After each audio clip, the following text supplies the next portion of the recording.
Good morning student. आज हम पढ़ करेंगे अपना चैप्टर नंबर 9 द्वितीयक व्यवसाय। ठीक है, दीपावली के अवकाश के बाद में आज हम जो है इस चैप्टर को स्टार्ट कर रहे हैं, इस व्यवस्था को स्टार्ट कर रहे हैं। आशा है कि आप सभी का दीपावली का त्योहार बहुत अच्छा बीता होगा, सभी की समृद्धता और मंगल में कामना करते हैं। आज का हमारा टॉपिक है वो द्वितीय व्यवसाय है, चैप्टर नंबर 9 का। ठीक, इसमें सबसे इंपॉर्टेंट जो चीज रहेगी वो रहेगी निर्माण व्यवस्था। इसकी रहेगी निर्माण व्यवस्था।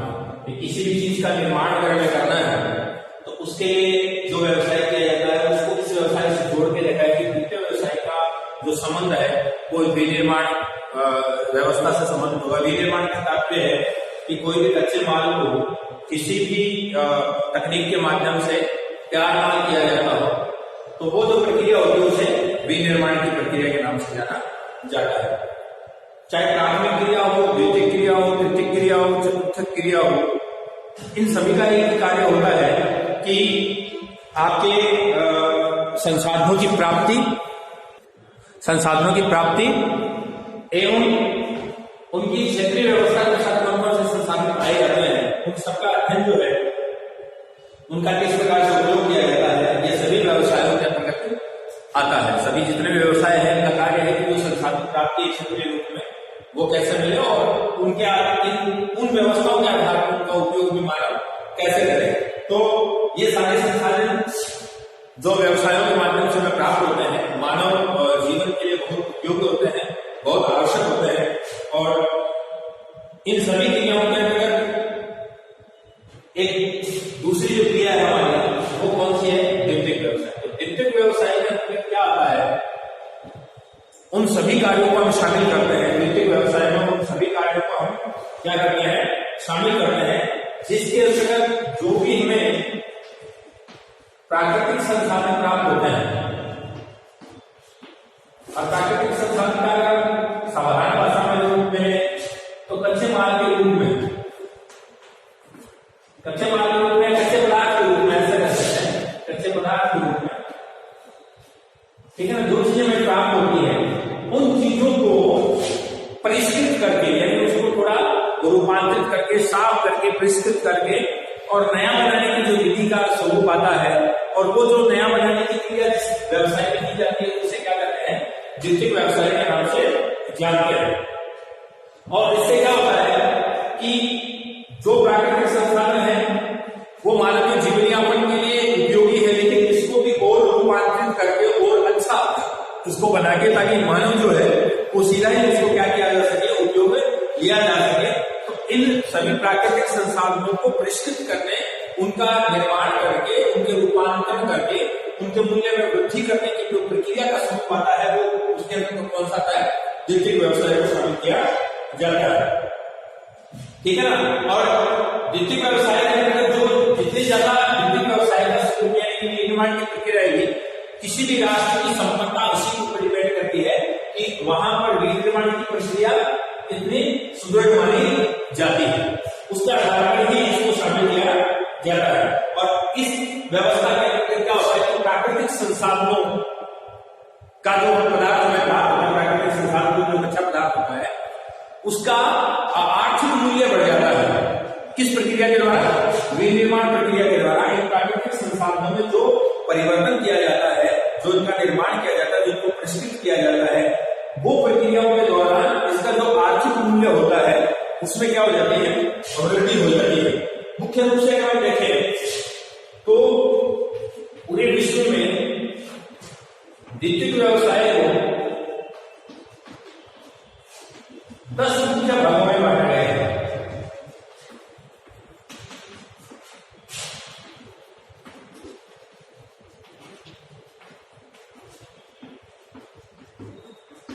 यहां विनिर्माण की तात्पर्य बात में एक और बताया हुआ सीधा सा तात्पर्य है उद्योग, यानी औद्योगिक गतिविधियां जो है वो इसमें शामिल की गई है द्वितीयक व्यवस्था में। और उद्योग का तात्पर्य उद्योग किसे कहते हैं? कच्चे माल को विभिन्न तकनीकों के माध्यम से उसके रूप परिवर्तित करके मूल्य में वृद्धि करने की क्रिया को क्या कहते हैं? उद्योग कहते हैं। और ये क्रिया जो होती है वो किसके माध्यम से होती है? विनिर्माण के माध्यम से होती है। विनिर्माण की क्रिया के माध्यम से इस प्रकार की प्रक्रिया होती है कि जिसमें कच्चे माल को कई तकनीकों के माध्यम से उसका जो मूल रूप होता है, जो प्राकृतिक संसाधन से प्राप्त होता है, उसके मूल रूप में परिवर्तन किया जाता है और परिवर्तन करने से उसका आर्थिक मूल्य में उसकी वृद्धि हो जाती है। तो इस प्रक्रिया के अंदर शामिल किया जाता है। इस पूरी प्रोसेस को कौन से व्यवसाय के अंदर शामिल किया गया है? द्वितीयक व्यवसाय के अंदर शामिल किया गया है। और द्वितीयक व्यवसाय के रूप में देखें तो विनिर्माण की प्रक्रिया को सबसे इंपॉर्टेंट माना गया है। तो विनिर्माण की प्रक्रिया को पूरे विश्व के अंतर्गत 10 भागों में अधिकतम विभाजित किया गया है। ये प्रमुख 10 हमारे द्वितीय व्यवसाय के अंतर्गत आने वाले रूप परिवर्तित व्यवस्था या मिश्रण की व्यवस्था के अंतर्गत शामिल किया जाता है। इंजीनियरिंग उद्योग है, निर्माण उद्योग है, इलेक्ट्रॉनिक रसायन उद्योग है, ऊर्जा एवं शक्ति उद्योग है, वस्त्र उद्योग है, भोजन एवं खाद्य पदार्थों को बनाने का उद्योग है, धातुक्रम का उद्योग है, प्लास्टिक उद्योग और परिवहन तथा संचार यानी मोबाइल वगैरह बनाने वाले और यातायात के साधन बनाने वाला उद्योग है वो है। तो इन सबको इसमें शामिल किया जाता है, द्वितीयक व्यवसाय में शामिल किया जाता है। इन सभी व्यवस्थाओं को हम किसके अंदर शामिल करते हैं? द्वितीयक व्यवसाय के अंदर शामिल करते हैं। उनका सीधा संबंध किससे होता है? विनिर्माण से होता है। इनमें इनका जो भी निर्माण होता है वो प्राकृतिक रूप से हमें क्या मिलते हैं? संसाधन मिलते हैं। तो प्राकृतिक रूप को संसाधन को विनिर्माण करके इन प्रकार की व्यवस्थाओं के अनुसार संसाधनों को परिष्कृत किया जाता है और जिसके माध्यम से हम क्या करते हैं कि भिन्न भिन्न प्रकार के जो मानव के लिए उपयोगी वस्तुएं होती हैं उनका निर्माण किया जाता है। तो ये 10 प्रमुख जो संसार उद्योगों की दृष्टि आती है वो द्वितीय व्यवसाय के अंदर शामिल किया जाता है। इन उद्योगों के अंतर्गत जो भी निर्माण कार्य होता है उसको इसमें शामिल करते हैं। अब बात करते हैं द्वितीय व्यवसाय का जो सबसे इंपॉर्टेंट पार्ट आता है वो आता है विनिर्माण की व्यवस्था। विनिर्माण व्यवस्था, अब इसको हम ऐसे भी बात कर सकते हैं, इनको हम कह सकते हैं विनिर्माण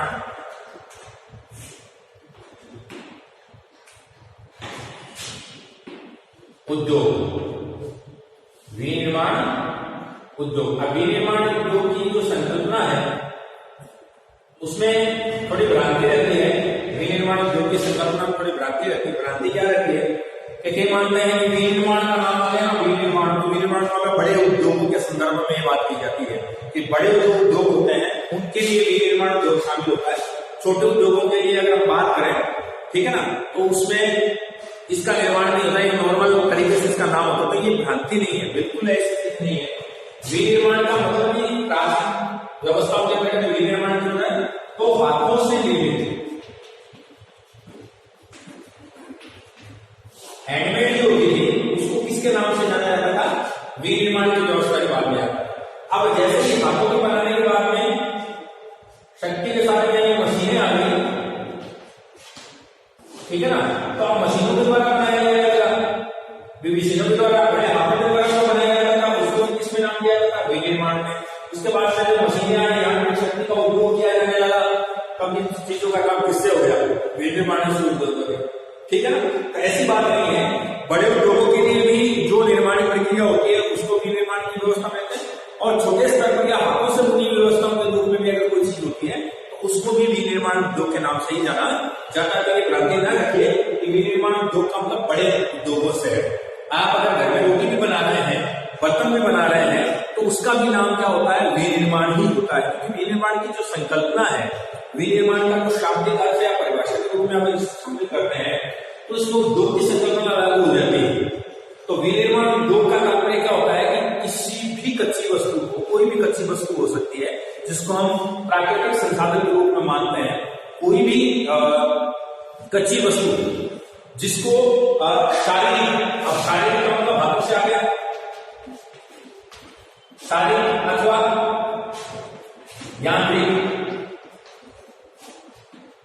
यांत्रिक मतलब यंत्र, यंत्र से कोई चीज बनी तो यंत्र का मतलब जैसे मशीन बोलते हैं यंत्र, तो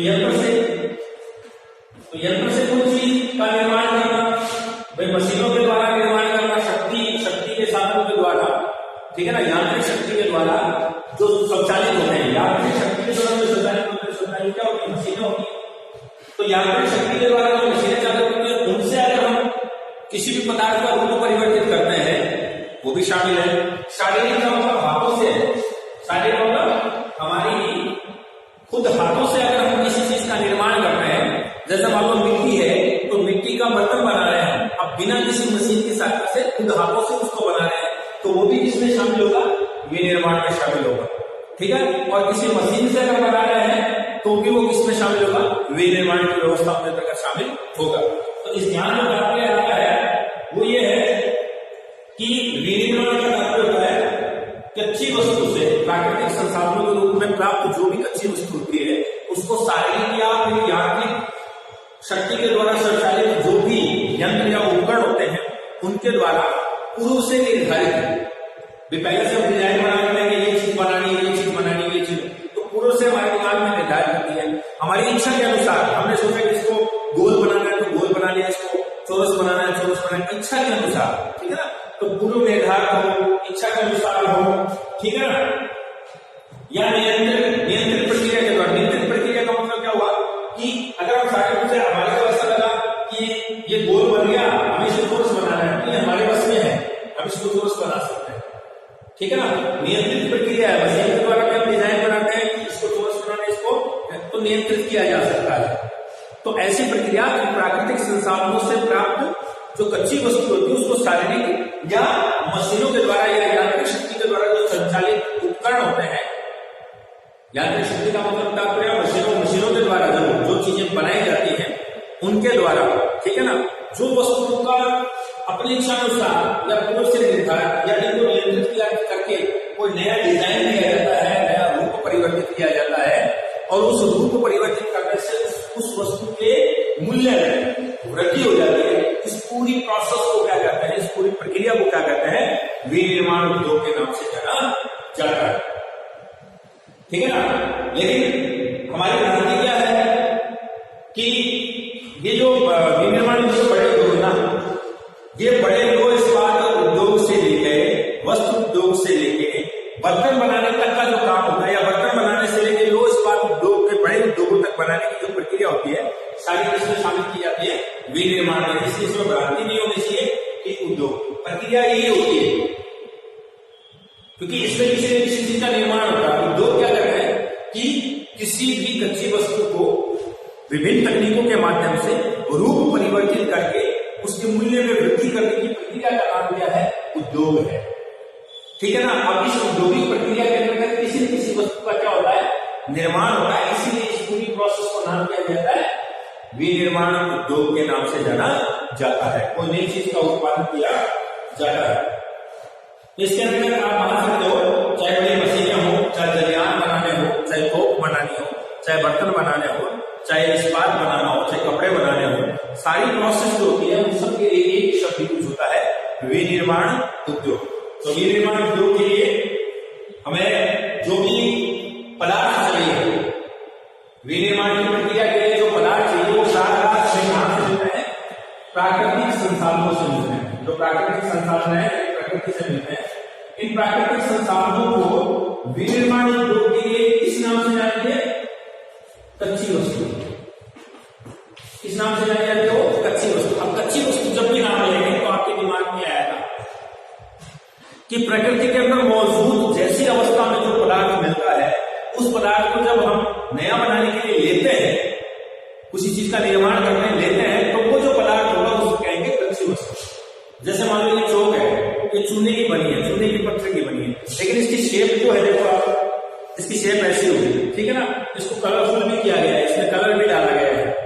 तो किसी की शेप कैसी है, किसी में कलर डाला गया है, ये सारा जो निर्माण हुआ है, ठीक है ना, ये कच्चे पदार्थ पे। अब इसमें यूज होने वाला जो कच्चा पदार्थ है वो चूना पत्थर है। तो चूना पत्थर जब हमने खोदा, जो प्राप्त किया चूना पत्थर, तो वो किस रूप में जाना जाएगा? वो है तो प्राकृतिक संसाधन, लेकिन उसको इनके अंतर्गत जो नाम लेंगे वो क्या नाम लेंगे? कच्ची वस्तु के नाम से। जो हमें प्राकृतिक संसाधन प्राप्त होते हैं उसे हम क्या कहते हैं? कच्ची वस्तु के नाम से जाने जाते हैं। ठीक है ना। और इस कच्ची वस्तु से जैसे मान लो लोहा एसिड का मतलब होता है जो लोहा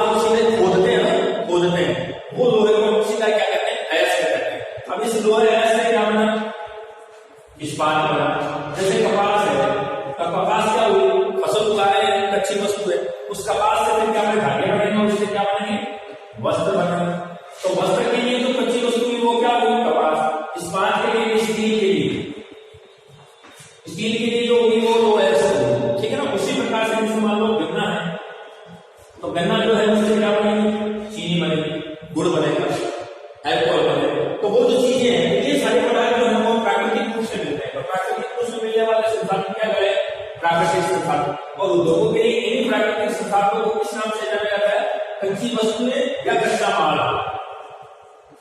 कच्चा माल, कच्चा माल भी कह सकते हैं, कच्ची वस्तु के नाम से भी इसको जाना जा सकता है। ठीक है ना। किसी भी देश के निर्माण में, देश में निर्माण उद्योग के विकास के साथ उसकी राष्ट्रीय आय बढ़ती है। कोई भी देश है, उस देश में जैसे जैसे विनिर्माण उद्योगों का विकास होगा, लगातार औद्योगिक विकास होगा, तो औद्योगिक विकास होगा तो निश्चित रूप से उसकी राष्ट्र की जो आय है उस आय में क्या होगी, वृद्धि होगी। इसीलिए किसी भी देश के विकसित होने में उद्योगों के विकास की बहुत महत्वपूर्ण भूमिका रहती है। जो विकसित देश है, जैसे यूरोप के लगभग देश है, आपके अमेरिका के देश हैं, उन सब देशों के अंतर्गत जो अर्थव्यवस्था वो औद्योगिक अर्थव्यवस्था है। भारत से विकास देश के अंदर उद्योग जो है वो अपनी प्रारंभिक अवस्था को पार कर रहा है। अभी प्रारंभिक अवस्था को क्या कर रहा है, वो पार कर रहा है। अभी भी वहां कृषि प्रधान अर्थव्यवस्था का ही मापदंड रखा जाता है। अभी जो प्रधान व्यवस्था आती है वो कृषि की ही आती है। लेकिन विकसित देश जो है उनके अगर देखें तो उद्योगों का जो स्वरूप है वो ज्यादा देखने को मिला। इसका तात्पर्य ये हुआ कि औद्योगिक प्रक्रिया जहां विकसित होगी या विकास की अवस्था बढ़ेगी, वो देश धीरे धीरे विकसित की अवस्था की होगी, क्योंकि उनकी आय में क्या होगी, वृद्धि होगी।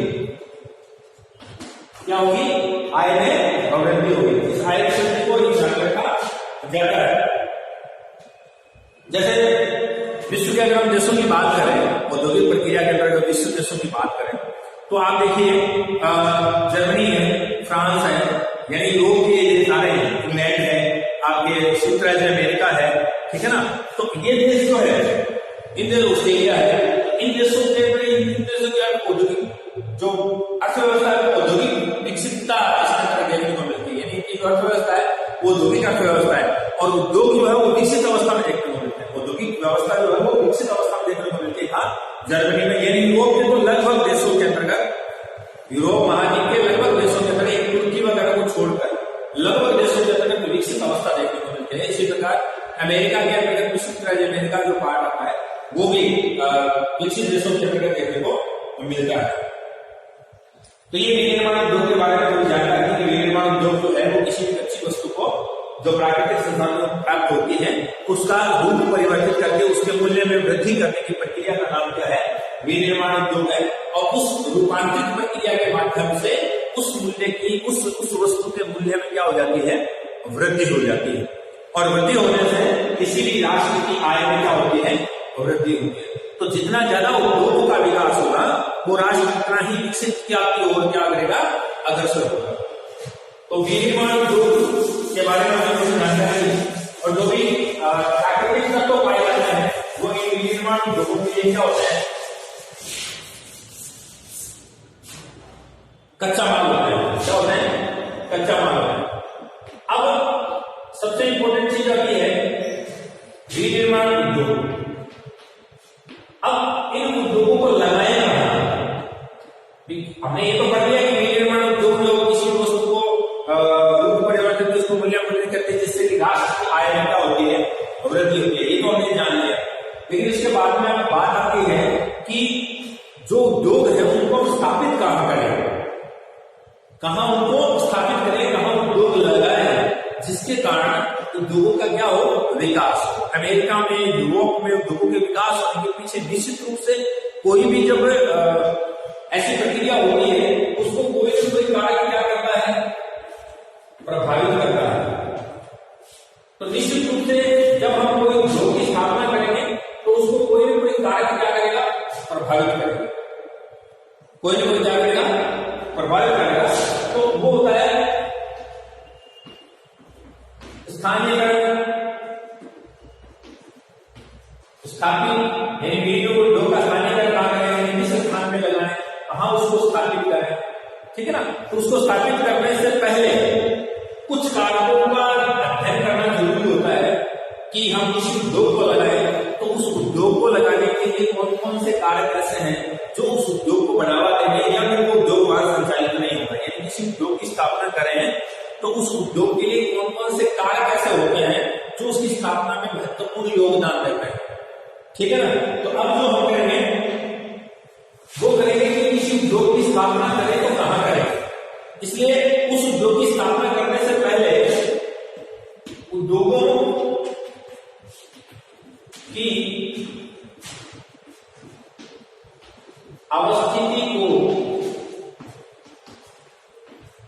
प्रभावित करने वाले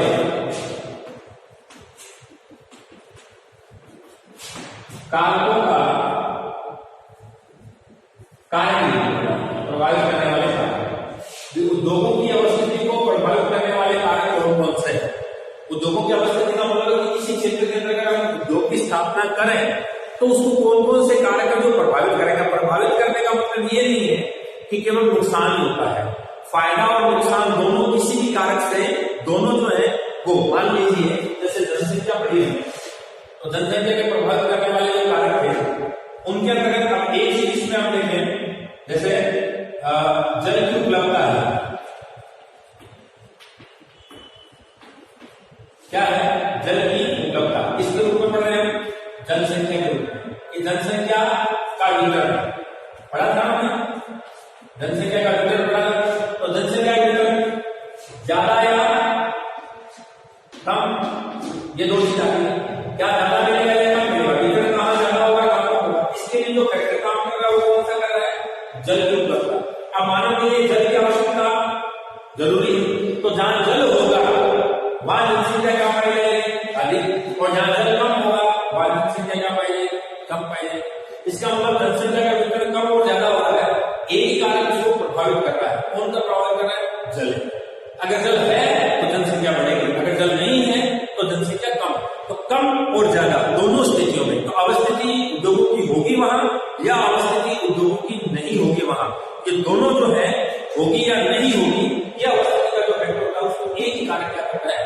प्रभावित करता है। इसलिए प्रभावित करने वाले कारकों को केवल हानि वाले क्षेत्र में नहीं देखना चाहिए, कमी वाले क्षेत्र में नहीं देखना चाहिए, बल्कि इसको लाभ की स्थिति में भी देखना चाहिए। प्रभावित करने वाली स्थितियां दोनों अवस्थाओं में शामिल होती है। ठीक है ना। तो अब हम पढ़ेंगे, ये बड़ा प्रश्न आता है कि विनिर्माण उद्योग किसे कहते हैं। विनिर्माण उद्योग की अवस्थिति को प्रभावित करने वाले कारकों का विस्तार से वर्णन कीजिए। विनिर्माण उद्योग किसे कहते हैं और उद्योगों की अवस्थिति को प्रभावित करने की। उद्योगों की अवस्थिति का मतलब है कि कहां उद्योग स्थापित करें, कहां उद्योग को लगाएं। तो लगाने की स्थिति को इसमें उसको लगाने से पहले कौन कौन से कारक हैं जो उसको क्या करते हैं? प्रभावित करते हैं। उन चीजों के बारे में जानकारी करेंगे। विनिर्माण के बारे में आपने पढ़ लिया, किसी भी कच्ची वस्तु को विभिन्न तकनीकों के माध्यम से, चाहे वो शारीरिक रूप से हो चाहे वो मशीनों के माध्यम से हो, उसके रूप परिवर्तित करके उसके मूल्य में वृद्धि करने की प्रक्रिया का नाम क्या है? विनिर्माण उद्योग है, जिससे कि उस वस्तु के रूप में परिवर्तन हो जाता है। यह तक बात आई, लेकिन ये स्थापित कहां करें उससे पहले हम उन चीजों के बारे में जानकारी लेना जरूरी चाहेंगे। कहीं भी कोई भी इंडस्ट्रियलिस्ट जो होता है, जो उद्योगपति होता है, जब वो अपना उद्योग स्थापित करता है तो पहले वो इन चीजों के बारे में जानकारी लेता है कि कौन कौन से ऐसे कारक हैं जो मेरे उद्योग की व्यवस्था को क्या करेंगे? प्रभावित करेंगे। ठीक है ना। तो अब हम लोग पढ़ेंगे उद्योगों की अवस्थिति के कारक, यानी उद्योगों के अवस्थिति को प्रभावित करने वाले कारकों के बारे में क्या करेंगे? जानकारी लेंगे। ठीक है। उद्योगों की अवस्थिति को प्रभावित करने वाले कारकों में सबसे पहला आता है कच्चा माल। इसको मैं डिटेल कर देता हूं। पहला है कच्चा माल, दूसरा जो रहता है वो है शक्ति के साधन। शक्ति के साधन या ऐसा कह सकते हैं ऊर्जा के साधन। ठीक है ना, या ऐसे कह सकते हैं ईंधन। ठीक है ना। ये इसके तरह तीसरा जो है वो है परिवहन एवं संचार। मतलब इन तीन चीजें ये सारी चीजें प्रदान करती है। चौथा जो है वो है क्या? बाजार। क्योंकि बाजार होगा तभी तो उद्योगों की स्थिति सही रहेगी। कुशल श्रमिक, कुशल एवं अर्ध कुशल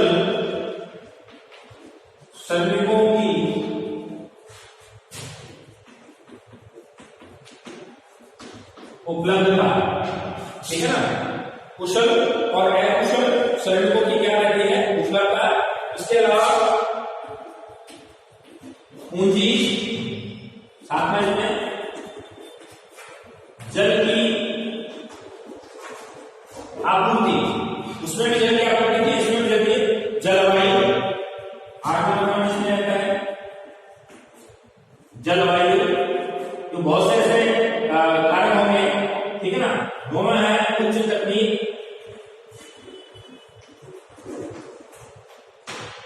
उच्च तकनीक, भैया उच्च स्तर की क्या है तकनीक, सरकारी नीतियां,